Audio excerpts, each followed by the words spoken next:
ये जून 1991 का समय था। तब देश में चंद्रशेखर की सरकार थी। देश का विदेशी मुद्रा का भंडार खाली होने वाला था। हालात कुछ ऐसे हो गए थे कि बयां भी नहीं किए जा सकते थे। तब भारत दुनिया में तीसरा सबसे कर्जदार देश था। देश की अर्थव्यवस्था डगमगाने लगी थी। आज आपको इस वीडियो में भारत के उस दौर के बारे में बताएंगे जब भारत कंगाली की कगार पर खड़ा था। वर्ष 1991 का जून का महीना। ये महीना सरकार के सामने इतना भारी था कि उसे समझ में नहीं आ रहा था कि वो क्या करे।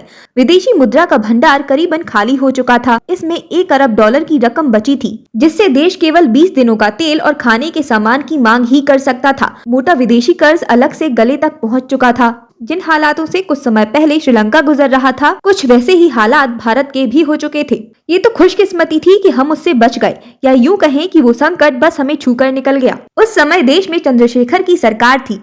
वो नवंबर 1990 से जून 1991 तक 7 महीनों के लिए देश के प्रधानमंत्री रहे। इसके बाद नई आई पीवी नरसिम्हा सरकार ने तस्वीर ही बदल दी। हालांकि 90 के दशक के आखिर में जब देश ने बाहरी दुनिया के लिए अपना बाजार खोला और नई आर्थिक नीतियां बनाई, तो हमारा विदेशी मुद्रा का भंडार फिर तेजी से भरने लगा। अब तो खैर हम दुनिया में इस मामले में सबसे अच्छी स्थिति वाले देशों में हैं। लेकिन तब हम दुनिया के तीसरे बड़े कर्जदार देश थे। भारत का विदेशी कर्ज $72 अरब पहुंच चुका था।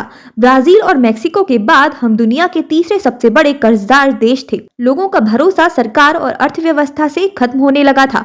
महंगाई बुरी तरह मुंह फाड़ने लगी थी, तो राजस्व घाटा बढ़ा हुआ था।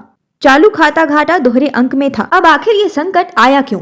तो इस आर्थिक संकट के पीछे की एक मुख्य वजह खाड़ी युद्ध का होना था। खाड़ी युद्ध ने संकट पैदा कर दिया था। हालांकि उस समय इसकी वजह तात्कालिक अंतर्राष्ट्रीय समस्या थी। 1990 में खाड़ी युद्ध शुरू हुआ। असर भारत पर भी पड़ा। दुनिया भर में तेल के दाम आसमान छूने लगे। 1990 में भारत को जो पेट्रोलियम आयात का बिल $2 अरब होने की उम्मीद थी, वो इस लड़ाई के चलते 2 गुने से भी ज्यादा बढ़कर $5.7 अरब हो गया था। खाड़ी से आने वाली कमाई भी बंद हो गई थी। जाहिर सी बात है कि इस स्थिति का असर व्यापार संतुलन और विदेशी मुद्रा के भंडार पर पड़ना ही था। फिर इस लड़ाई के चलते भारत को बड़े पैमाने पर अपने लोगों को विमान से भर भर कर वापस स्वदेश लाना पड़ा। जो मोटी कमाई भारतीयों की खाड़ी देशों में नौकरियों से आती थी, वो बुरी तरीके से प्रभावित हुई। और उसी समय देश में सियासी अस्थिरता का दौर भी चरम पर था। 1989 के आम चुनाव में किसी भी पार्टी को बहुमत नहीं मिला। कांग्रेस को सबसे ज्यादा सीटें जरूर मिली, लेकिन वो बहुमत से पीछे थी। तब कांग्रेस के नेता राजीव गांधी थे। 197 सीटें मिलने के बाद भी उन्होंने गठबंधन सरकार बनाने से मना कर दिया। इसका नतीजा ये हुआ कि कांग्रेस के बाद दूसरी सबसे बड़ी पार्टी जनता दल ने विश्वनाथ प्रताप सिंह के नेतृत्व में गठबंधन सरकार बनाई। जनता दल को 143 सीटें मिली थी। तब 85 सीटें पाने वाली बीजेपी के साथ मिलकर उन्होंने सरकार बनाई। उस समय देश में जबरदस्त अस्थिरता का दौर था। उस सरकार के दौर में देश में बिल्कुल भी स्थिरता नहीं थी। जाति और धर्म को लेकर जबरदस्त दंगे देखने को मिले। आडवाणी ने दिसंबर में जो रथ यात्रा निकाली, उसने देश का माहौल और भी गर्मा दिया। फिर भाजपा ने वीपी सिंह सरकार से समर्थन वापस ले लिया। दिसंबर 1990 में वीपी सिंह को इस्तीफा देना पड़ा। मई 1991 में आम चुनाव होने तक देश में चंद्रशेखर की केयरटेकर सरकार रही। इसी राजनीतिक अस्थिरता के बीच 21 मई 1991 को राजीव गांधी की हत्या कर दी गई और तब देश का माहौल और भी ज्यादा गर्मा गया था। ऐसे में रुपए की कीमत घटी और महंगाई बुरी तरीके से बढ़ गई। भारत की हालत ऐसे हो गई थी कि एनआरआई भी पैसे वापस खींचने लगे थे। निर्यातकों को लगने लगा था कि भारत उनका उधार नहीं चुका पाएगा। महंगाई सुरसा की तरह मुंह खोले हुए थी। तेल की कीमतें बढ़ाई गईं, आयात रोका गया, सरकारी खर्चों में कटौती की गई। तभी रुपए में 20% तक का अवमूल्य किया गया।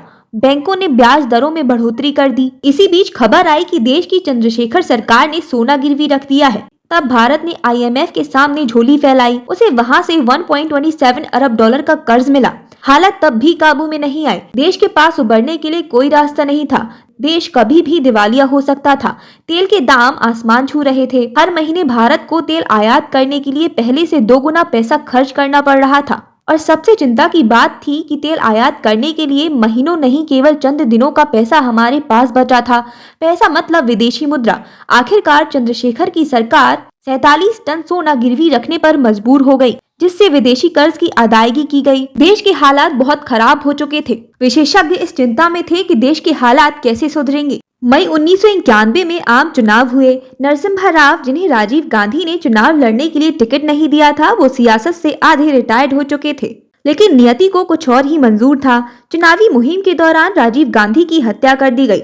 नरसिम्हा राव नेता चुने गए। उन्होंने बहुमत के लिए कम पड़ रहे सांसद जुटाए और सरकार बनाई। वित्त मंत्री के पद के लिए उनकी पहली पसंद अर्थशास्त्री IG पटेल थे, लेकिन उन्होंने राव की पेशकश को अस्वीकार किया। तो प्रधानमंत्री की निगाह मनमोहन सिंह पर पड़ी, जो थोड़े समय पहले ही चंद्रशेखर के आर्थिक सलाहकार रह चुके थे। बाद में वो यूनिवर्सिटी ग्राउंड्स कमीशन के चेयरमैन भी बने थे। नरसिम्हा राव की सरकार जून में आई और 1 महीने बाद वो मशहूर बजट पेश किया गया, जिसने देश की किस्मत बदल दी। दिन था 24 जुलाई साल 1991। आमतौर पर एक बजट को तैयार करने में 3 महीने लगते हैं, लेकिन मनमोहन सिंह के पास सिर्फ 1 महीना था। उन्होंने बजट पेश किया जिसने लाइसेंस परमिट राज के दौर को खत्म कर दिया, बंद अर्थव्यवस्था को खोल दिया। निजी कंपनियां आई, विदेशी कंपनियों ने भी प्रवेश किया। नरसिम्हा राव ने उद्योग मंत्रालय अपने पास रखा। इस मंत्रालय में बदलाव की सबसे अधिक जरूरत थी और राव ने अपने साथियों के विरोध के बावजूद एक से बढ़कर एक रिफॉर्म्स किए। जल्द ही इसके फायदे नजर आने लगे। पैसे से पैसा बनने लगा। सरकारी कंपनियों का विनिवेश हुआ, विदेशी निवेश आया। डर था कि विदेशी कंपनियों के आने से भारतीय कंपनियां नाकाम हो जाएंगी या विदेशी कंपनियों के लिए केवल लोकल सप्लायर बनकर रह जाएंगी, लेकिन भारतीय कंपनियां फलने फूलने लगीं। करोड़ों नई नौकरियां मार्केट में आई और करोड़ों लोग गरीबी रेखा से पहली बार ऊपर उठे। ये वो बदलाव थे जिसने देश की किस्मत बदल दी। न सिर्फ देश को आर्थिक मंदी से उबारा, बल्कि देश आज जिन ऊंचाइयों पर है उसकी नींव भी तैयार की। इसी बीच कुछ लोगों का ये कहना था कि सुधार की रफ्तार धीमी रही, तो कुछ कहते थे कि सुधार के कारण समाज में असमानता बढ़ी, जिसे कम करने पर जोर देना चाहिए। लेकिन इस बात से देश में किसी को भी इनकार नहीं होगा कि 33 साल पहले जो आर्थिक इतिहास रचा गया, उससे देश एक विशाल अर्थव्यवस्था बन गया। और जिस देश की नींव मजबूत हो जाती है, उस देश को बढ़ने से कोई नहीं रोक सकता। इन्फॉर्मेशन अच्छी लगी हो तो वीडियो को लाइक, चैनल को सब्सक्राइब जरूर कर लीजिएगा।